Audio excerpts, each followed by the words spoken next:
Hi there, I'm Taxi Jen. I'm just going to go ahead and ad-lib this. It's dark out here. I'm sitting in my cab right now, so this is more audio than video.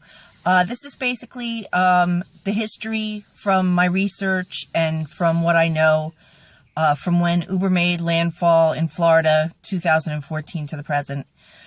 First, we'll start in 2014, before Uber had barely made landfall here yet.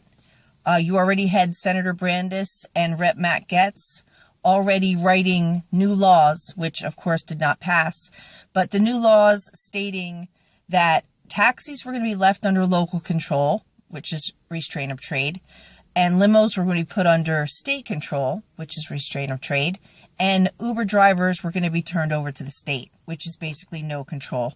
And most importantly, no insurance oversight, which is very important because of all the insurance fraud, the personal insurance fraud, which basically without it, Uber wouldn't exist today. Because from right in the beginning, the first time Uber started advertising, commercially promoting actually, that all you needed was a personal policy to sign up, and actually onboarding drivers with the personal policy, when personal policies 100% do not cover Uber drivers on or off duty. So even if I signed up today to become an Uber driver, right at the point that I've signed up and I do my first ride, I've already poisoned my personal policy. Even if I stop driving and 3 months from now I get into an accident, if my insurance company goes and investigates the accident and let's say subpoenas Uber to say, hey, did this person ever drive for you? And Uber says yes, my personal policy can cancel. So basically, another thing too with the personal insurance fraud, that's the entire reason Uber was able to predatory price fix their drivers, because their drivers did not have to pay any extra for insurance. And the fact that local regulators did not regulate them, of course, because of the political threats and the political pressure, that actually hurt the Uber drivers, because that made personal insurers not step up to the plate and cover when the drivers are off duty, which is really all they needed. Right now, they're paying 24/7 personal coverage for policies that cover nothing and no one. To understand the significance of this, the personal auto insurance industry has probably made over $1 billion off of Uber and Lyft drivers' premiums that cover nothing and no one 24/7. So if you want to understand why PCIAA and the personal auto insurance industry has been backing all these TNC bills, it's because the TNC bills all basically said that neither Uber nor Lyft is financially responsible for any off-duty crashes. That's a pretty good reason for collusion right there. Going back to when Uber made landfall here in 2014, we already had elected law officials in the Senate and in the House. They were already definitely in collusion and conspiring with Uber to leave the taxi industry, which was already very well-known fact. Just ask any taxi driver. We were well aware about how badly the industry was broken. Uber advertised how bad the industry was broken. And people like Matt Gaetz and Senator Brandis also would commercially promote how bad the taxi industry was broken. And all based on the fact that they refused to repeal the 1988 permit cap law, which created the taxi cartel in the first place. But instead, what they did was, instead of repealing that law, they just threw the local regulators under the bus, left them all alone fighting Uber, because all the local regulators were doing was enforcing the law. There's a 1988 permit cap law saying, yes, you can limit the amount of cars on the road, you can license the drivers, you can track the insurance. So basically, Brandis and Gaetz and Young, even Rubio, their whole ilk there, they threw pretty much every local regulator in the state of Florida under the bus and just bashed them, attacked them if they tried to regulate Uber, just hung them out to dry. The whole thing is just pretty dirty. So the whole reason that law, the permit cap law that was passed in 1988, that created the taxi cartel and destroyed the industry in the first place, was not repealed, was because Uber blocked the repeal of that.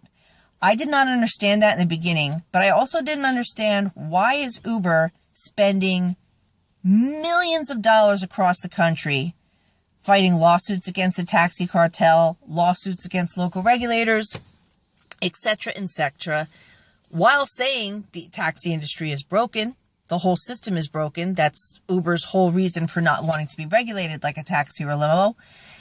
You know how much money they would have saved if they just said, hey, FTC, deregulate the whole industry. But they didn't do that.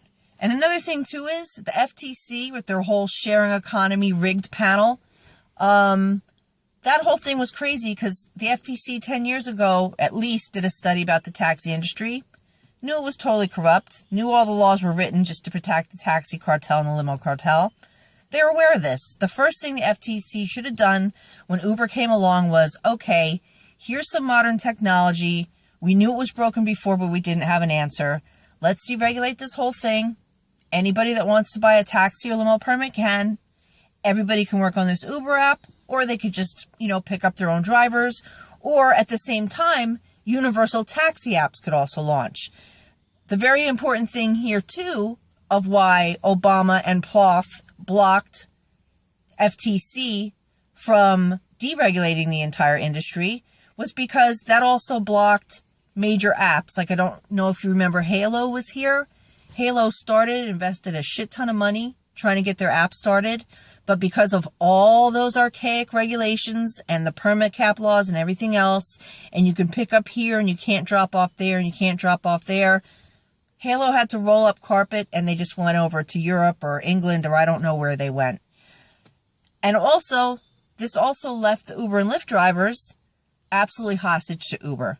So just like the taxi drivers are hostage to the taxi cartel and the limo permits and everything else, the Uber and Lyft drivers are hostage to Uber and Lyft. They can't go make their own business, start making their own clientele, which is basically what happens. Like, let's say an immigrant comes over, gets his green card, starts driving a cab, starts getting his act together. He starts getting personal clients, He finally leaves the taxi. He gets himself his own little limo. Now he has his own business. That's how America works. You come here, you start with nothing, you buy a business permit, and you start making something out of yourself. Uber and Lyft drivers can't do that. And neither can the taxi drivers because of all the permit caps and everything. It's really crazy. So, anyway, fast forward. Also in 2014, as Uber was making landfall here, Rick Scott was running for governor.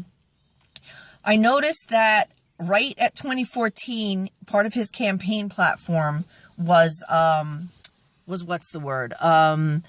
He was going to lower the registration fee for cars. Maybe just a coincidence. Uber, how they make the lease deals with all these car companies that, they hand out these cars like candy. All of a sudden, 2014, Uber's making landfall, Scott's running for governor, and he's going on this platform that he's going to reduce car registration fees all over Florida. The other thing that I found very curious was a lot of people that donated to his campaign in 2014 were auto dealers in markets that Uber was launching in, like Orlando, Fort Lauderdale, Palm Beach County, and Miami. I found this really, really interesting because when I started cross-checking what auto or dealers had donated to Rick Scott's campaign, they also had to be the ones that also were Uber lease dealers. So they were like Uber's third party where you could go get a car from them and, pay through the Uber app and that whole nine. I found that very, very interesting as well. So it's possible that Uber didn't directly contribute to Rick Scott's campaign, but third parties like the auto salespeople, the Chamber of Commerce, I'm assuming that they definitely did donate, who were big Uber backers. Anyway, fast forward. Okay, so now we've established pretty much that there's a connection between Rick Scott and Uber. Definitely, when Uber made landfall here. And also between Uber and, let's say, Senator Brandis, Marco Rubio, Getz, Young, even Kirsafulli, and there's a couple others too. Because how are they passing legislation? Nobody even knew who Uber was yet as far as passengers go in Florida. And they're already writing these new laws full well knowing that the taxi industry was broken and needed to be repaired even before Uber. So it all just kind of gets nuts. I'm trying to think from here where to go. Okay, so basically this starts happening. The lawsuits start happening. And all the local regulator fights are going on. And I'm going to local regulators, just like my partner drivers in Fort Lauderdale and Miami. We're like, okay, we have the app technology here now. Deregulate us. Let us buy our own permits. No, no, no, no, no. Of course, the taxi cartel was blocking, the deregulation of the taxi permits. But they were really adamant about not deregulating us. And we were giving them every reason. We're like, okay, the public has told you flat out the taxi industry sucks. The taxi cartel is doing nothing to make a difference. They're not unifying on an app. They're doing nothing. We're like, please help us. Besides the fact we were screwed before, we're double screwed now because now Uber's doing their predatory price dumping and they have an app and we still have no good dispatch technology. Nothing. So when everything started going to the state level, I said, you know what, this is great because Rubio and Getz and Brandis, they were all just bashing the taxi cartel and their connections to the local regulators, saying they were in bed together and in collusion and all this other stuff. I said, this is great. I said, so they'll deregulate us. Contacting state regulators, Brandis, Getz, Rubio, the whole nine. Okay, deregulate us, deregulate us, deregulate us. Nothing. And I'm like, what the fuck is going on? So I'm like, okay. And that's when it hit me. It wasn't the broken taxi cartel that they're pretty much on life support right now. They were not really the strong hand that's been blocking all the deregulation in all these cities and counties. It's Uber. Uber does not want their own drivers buying their own permits. Why? If permits are deregulated and I'm an Uber driver, I said, I'm going to do it part-time. And I said, you know what? I like this. This is kind of cool, And then they start doing it full-time. They can't turn their passengers into regular customers. They can't hand out their cards. Where the guy, every time he lands once a month in Palm Beach Airport, can say, hey, I really like this guy. Like, I'm going to call him, come pick me up. Or the people going to work every day where you're like, I really trust and I like this guy or girl, Uber or Lyft driver. I want them to be my driver every day. No, of course, were drivers doing this? Of course they were. Completely illegal, but people, like the regular drivers and Uber drivers, needed to live. They needed the cash. But still, they were blocked from doing it legally. If they had the option, if the permits were deregulated, which they were not because Uber blocked it, they could have, the ones that worked full-time, that wanted to really make their own business and hand out their own cards and develop their own clientele, they couldn't do it. They were blocked from it. Because Uber is the same as a taxi cartel. They cannot exist unless the drivers are held hostage to them. Period. That's just the way it is. Very simple. All right. This is part one. We'll go to part two later. Thank you very much.